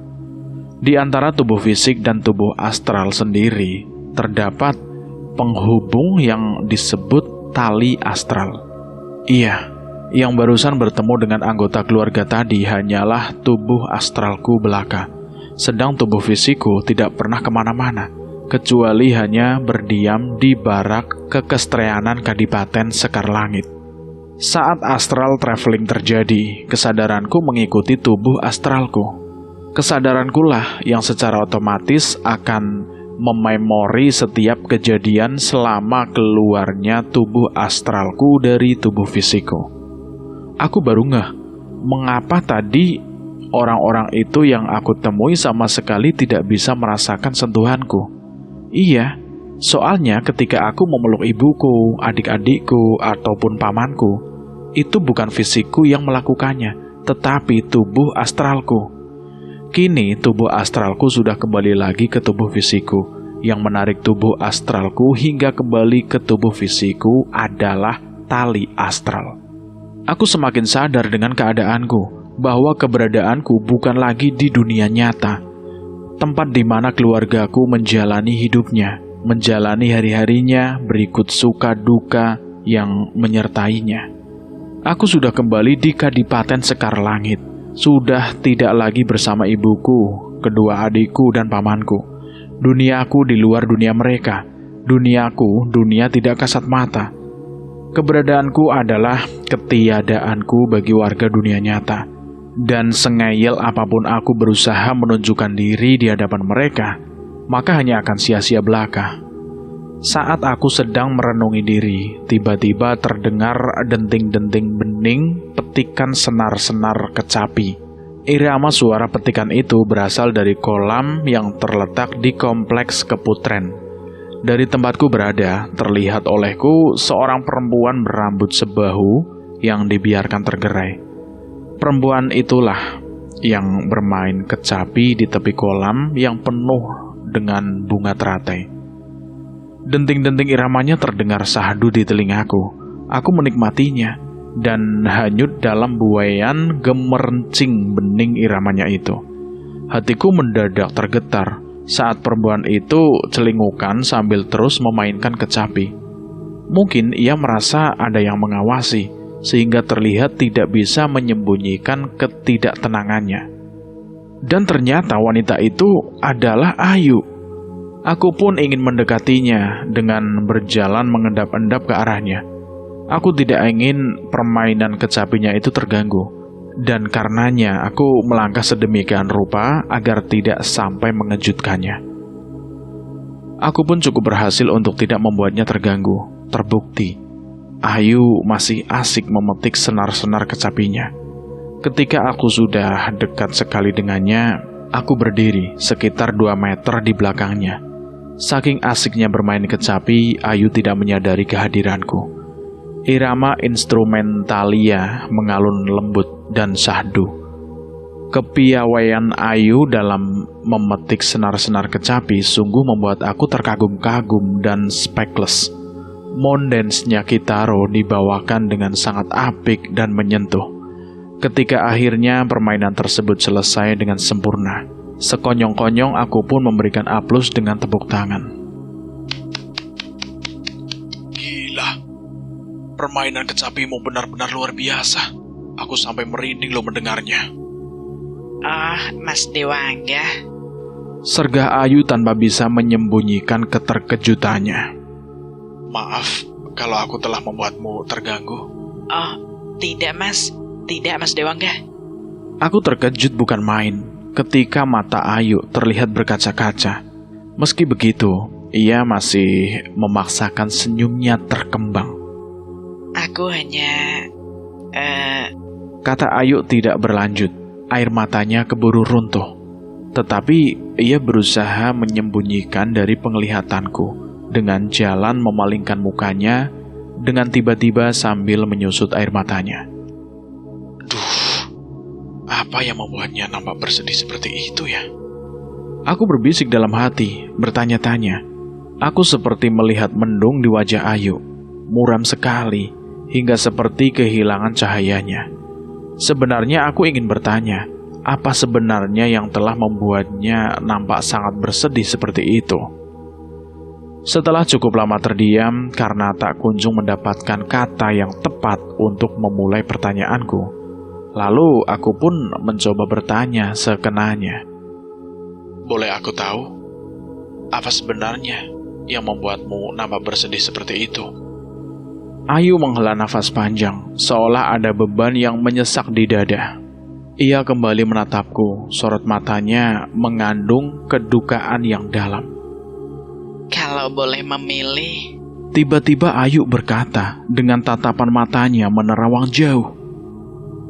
Iya, kalau boleh memilih, aku pilih tidak pernah dilahirkan ke dunia. Jika akhirnya hanya untuk terbuang seperti ini. Lanjut Ayu bergetar. Terbuang? Terbuang bagaimana maksud kamu, Ayu? Iya, terbuang tidak ubahnya sampah. Kelahiranku di dunia nyata hanya untuk dibuang oleh orang tuaku. Aku dijadikan tumbal pesugihan tanpa aku bisa menolaknya. Mas Dewangga, di sini memang banyak sekali orang-orang yang seperti aku, dibuang oleh orang tuanya yang telah diperbudak nafsu, menumpuk harta kekayaan dengan jalan pintas pesugihan. Mendengar penjelasan Ayu, tiba-tiba ingatanku melayang ke masa silam. Wajah kawanku Salamun mendadak melela di belobok lamunanku. Iya, Salamunlah orang pertama yang memberitahu aku sesaat sesuai prosesi pemakaman jenazah Ayu kala itu. Ingatanku akan hal itu pun terasa semakin segar saja. Dewangga, sebenarnya yang dimasukkan orang-orang ke liang lahat tadi bukan jenazah Ayu. Tapi ya, kamu jangan percaya begitu saja dengan perkataanku ya. Yang jelas, tadi itu yang terlihat di mataku adalah batang pisang yang dikafani, bukan mayat Ayu. Mendadak terngiang-ngiang ucapan Salamun di telingaku. Dulu, aku sama sekali tidak percaya dengan perkataan Salamun itu.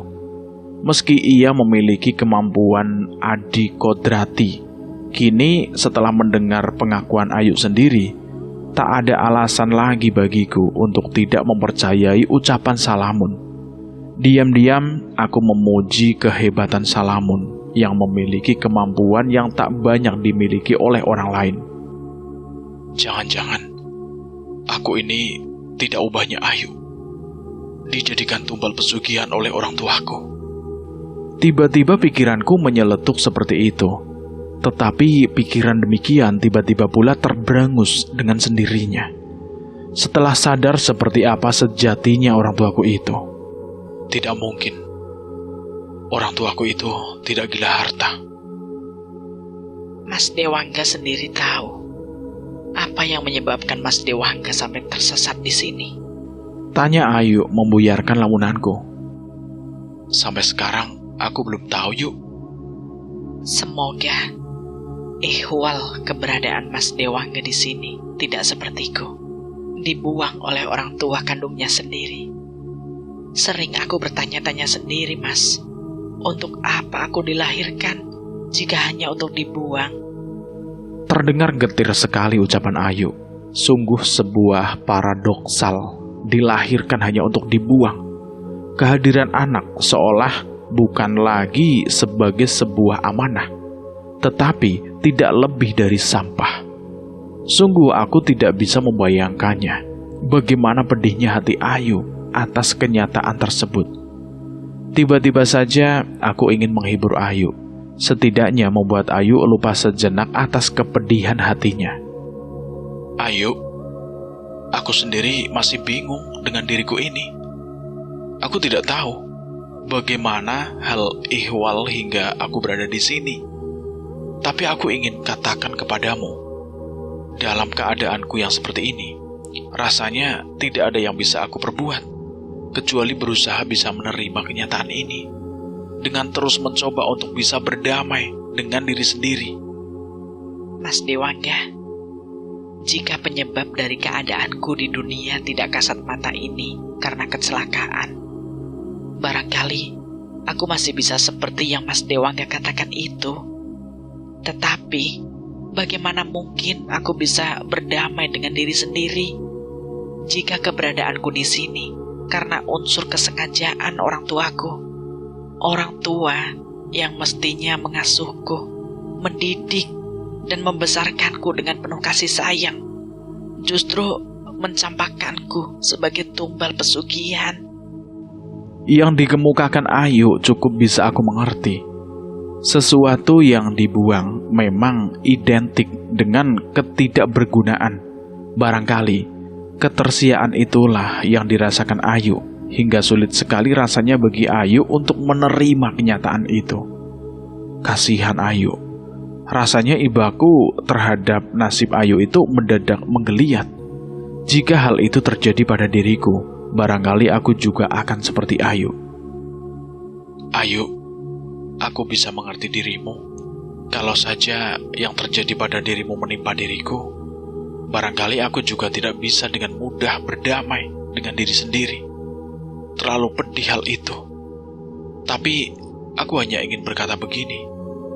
Apakah dengan terus meratapi hal pahit, apapun yang sudah terlanjur terjadi pada diri kita, tidak sama artinya dengan membiarkan penganiayaan terhadap diri sendiri? Mendengar ucapanku, tiba-tiba Ayu tersentak. Sorot matanya berkilap menyambarku. Aku seperti bisa melihat secerah cahaya pencerahan dari balik tatapan matanya yang sendu dan berkaca-kaca itu. Tiba-tiba aku ingin memberikan kekuatan dengan merengkuhnya, dengan penuh kehangatan. Kusediakan dadaku untuk menjadi penenangnya. Ayu sama sekali tidak berontak dengan perlakuanku. Aku pun bisa merasakan gejolak hatinya yang mendamai itu. Aku biarkan saja Ayu menenggelamkan wajahnya di bidang dadaku. Dan dadaku pun terasa hangat oleh air mata yang tumpah sejadi-jadinya itu. Dadaku pun mendadak seperti samudra. Iya, samudra yang jadi muara segala hal yang hanyut oleh aliran sungai-sungai. Dan sungai-sungai itu ada kalanya membawa sampah, ada kalanya juga membawa limbah. Walaupun demikian, laut tidak lantas keruh, dan semurka apapun tidak akan pernah mencampuri manusia dari udara yang diuapkannya. Menangislah Ayu, menangislah sepuasmu. Aku berbisik pada Ayu, lembut dan penuh kasih. Aku berharap beban berat di hati Ayu akan sedikit berkurang bersama tetes-tetes air matanya. Aroma wangi melati terhirup oleh hidungku yang hinggap di kepala Ayu. Aku pun mendadak seperti merasakan getaran yang sebelumnya tidak pernah aku rasakan. Sejak peristiwa itu, aku hampir sering berduaan dengan Ayu. Hampir semua punggawa Kadipaten Sekar Langit mengetahui keberduaan kami. Banyak di antara mereka yang mengira kami sedang menjalin kisah kasih. Kanjeng Adipati Suryo pun sempat menanyakan hubunganku dengan perempuan malang itu. Dari perkataan-perkataan Kanjeng Adipati Suryo tentang Ayu kepadaku, akhirnya aku bisa tahu kalau sebenarnya dia menaruh hati kepadanya. Bukankah Kanjeng Adipati Suryo memiliki kuasa? Dengan kekuasaan yang Kanjeng Adipati Suryo miliki itu, aku kira bukan perkara yang sulit bagi Kanjeng Adipati Suryo untuk mendapatkan cinta Ayu. Kataku suatu ketika kepada Kanjeng Adipati Suryo, sebagaimana yang terlintas dalam pikiranku. Ucapan itu mendadak meluncur begitu saja, saat aku merasa terancam akan kehilangan Ayu. Tetapi kemudian, aku merasa malu sendiri dengan Kanjeng Adipati Suryo. Sebab ternyata dia tidak seperti yang aku pikirkan. Justru mataku seperti dibukakan lebar-lebar oleh kebijaksanaan sebagai panutan dan sesembahan rakyat Kadipaten Sekar Langit. Ini persoalan hati, Dewangga. Dan aku tidak ingin terkesan sewenang-wenang di mata rakyat dan punggawa Kadipaten Sekar Langit sebagai seorang penguasa di sini. Aku telah terlanjur bersumpah. Kekuasaanku bukan untuk mendapatkan segala hal yang aku inginkan, kecuali untuk memberi segala hal yang menjadi keinginan rakyatku dan para punggawa Kadipaten ini. Tegas sekali Kanjeng Adipati Suryo mengemukakan hal itu kepadaku, hingga aku dibuatnya malu sendiri karena telah berpikir yang bukan-bukan. Maafkan aku, Kanjeng Adipati Suryo. Sungguh maafkan aku karena telah berpikir yang bukan-bukan terhadap Kanjeng Adipati. Seolah aku tidak bisa memaafkan diriku sendiri atas kelancanganku yang mestinya tidak boleh terjadi. Aku senang dengan kejujuranmu, Dewangga, kata Kanjeng Adipati Suryo kepadaku sambil tersenyum. Sudah, lupakan saja. Bagaimana mungkin aku bisa melupakannya? Jika karenanya aku merasa terancam kehilangan. Kehilangan apa? Bisik hatiku tiba-tiba, seolah hendak menertawakan pikiranku sendiri. Kehilangan itu hanya terjadi atas sesuatu yang telah dimiliki. Mendadak aku merasa gemang atas realitas sebenarnya. Ayu, toh bukan milikku. Mengapa aku mesti takut kehilangan?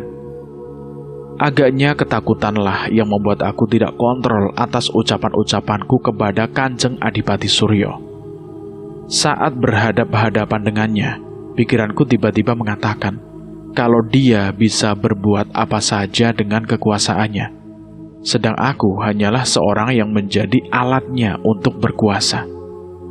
Aku hanya bisa menunduk, tatapan mataku jauh luruh ke lantai. Tiba-tiba aku seperti kehilangan keberanian. Sekalipun hanya sekedar memandang Kanjeng Adipati Suryo yang duduk di atas singgasana tahta. Lamunanku mendadak buyar bersama dengan sebuah tepukan pada pundakku. Secara refleks, aku pun mengangkat wajahku. Dan terlihat olehku Kanjeng Adipati Surya yang tiba-tiba sudah berdiri di hadapanku. Melihatku terkejut oleh keberadaannya yang tiba-tiba sudah berdiri di hadapanku. Senyumnya pun terkembang. Dewangga, sama seperti di dunia nyata, di sini pun juga ada norma yang kalau dilanggar ada sanksinya, kata Kanjeng Adipati Suryo. Aku tidak mengerti arah pembicaraannya. Aku hanya bisa diam sembari menunggu dengan perasaan harap-harap cemas. Apa sejatinya yang hendak disampaikan Kanjeng Adipati Suryo padaku? Biar tidak timbul fitnah atas kedekatanmu dengan Ayu Diandra, segera selesaikan kasak-kusuk yang timbul di kalangan punggawa Kadipaten Sekarlangit ini dengan sebuah upacara peresmian. Ucapan Kanjeng Adipati Suryo itu bak petir menyambar di siang bolong. Aku terkejut bukan main dibuatnya. Aku pun semakin tidak bisa berkata-kata. Apakah aku harus katakan kepada Kanjeng Adipati Suryo kalau aku belum berkata apa-apa atas kedekatanku dengan Ayu? Aku hanya bisa berbicara dalam hati. Kanjeng Adipati Suryo lalu meninggalkanku seorang diri di pendopo. Sepeninggalan Kanjeng Adipati Suryo, tiba-tiba aku pun ingin segera memberitahukan hal ini kepada Ayu Diandra. Karuan saja aku segera beranjak dari tempatku. Beberapa saat setelah Kanjeng Adipati Suryo melenggang meninggalkanku begitu saja. Tiada perasaan yang lebih membahagiakan kecuali cinta yang disambut.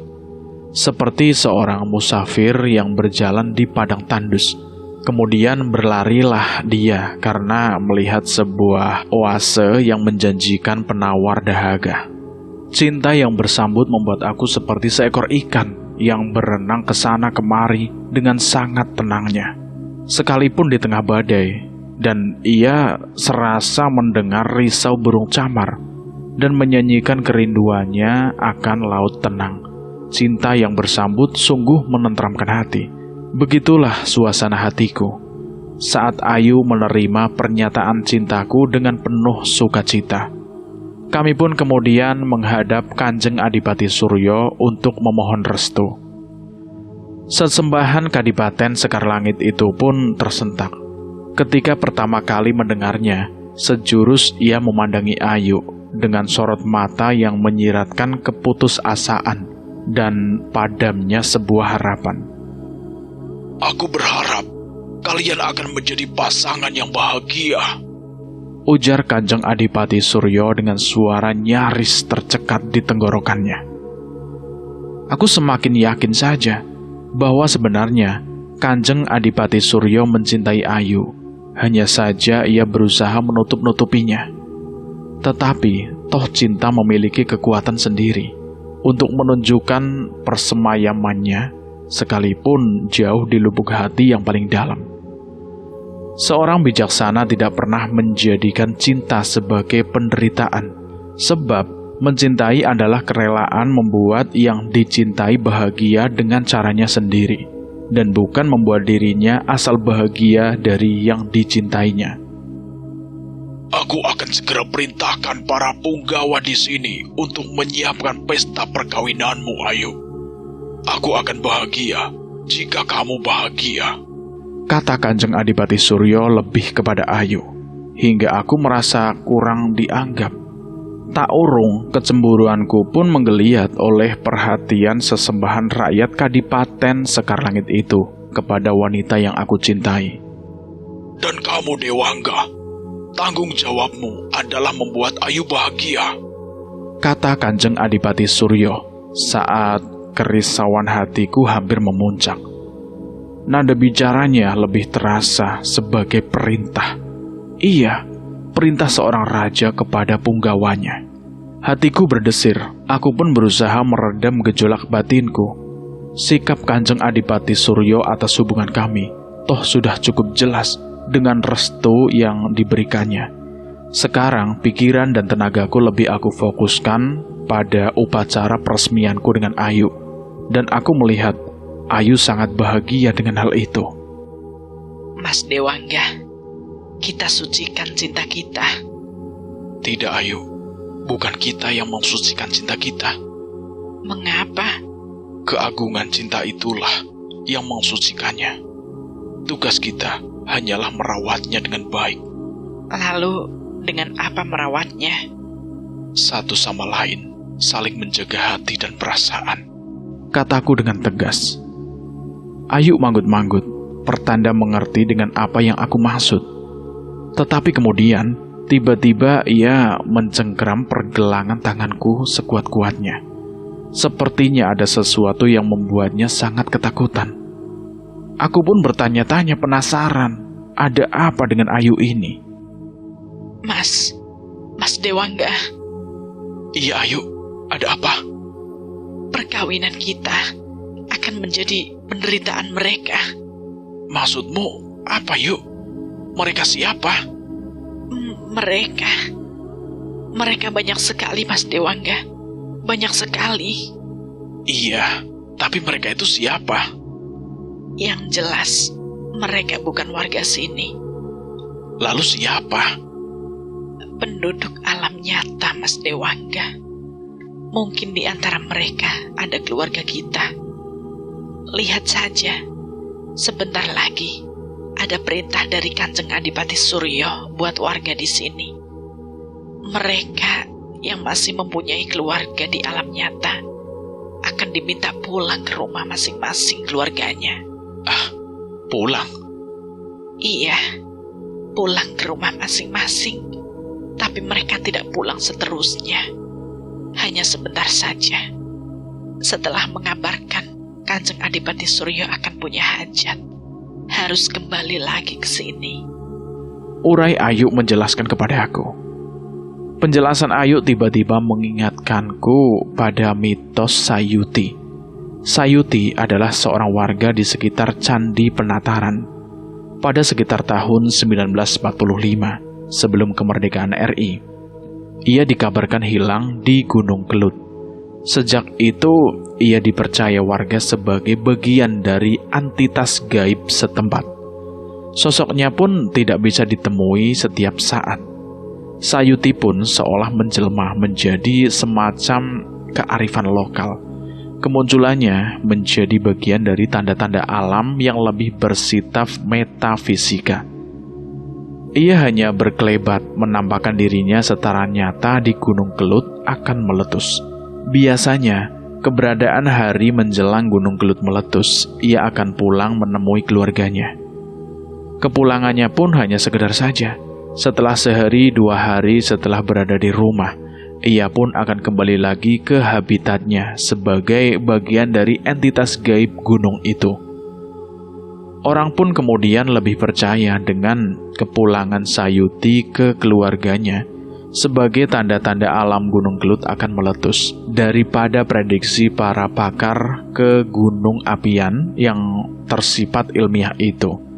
Meskipun berbagai parameter vulkanologi secara ilmiah menunjukkan tanda-tanda Gunung Kelut akan meletus, namun jika belum ada kabar tentang kepulangan Sayuti, masyarakat tidak akan buru-buru mengungsi sekalipun tinggal di daerah langganan bencana.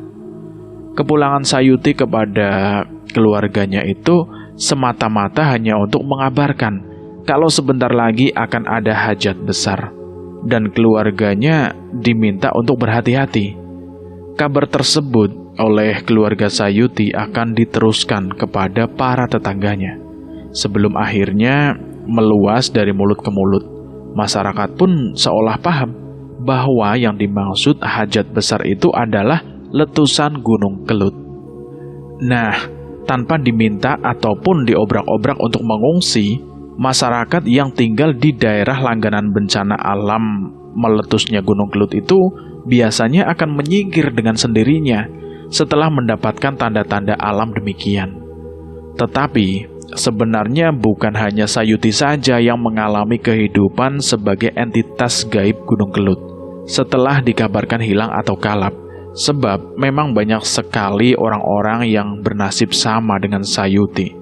Setelah dinyatakan hilang atau kalap, kemudian menjadi bagian dari entitas gaib Gunung Kelut.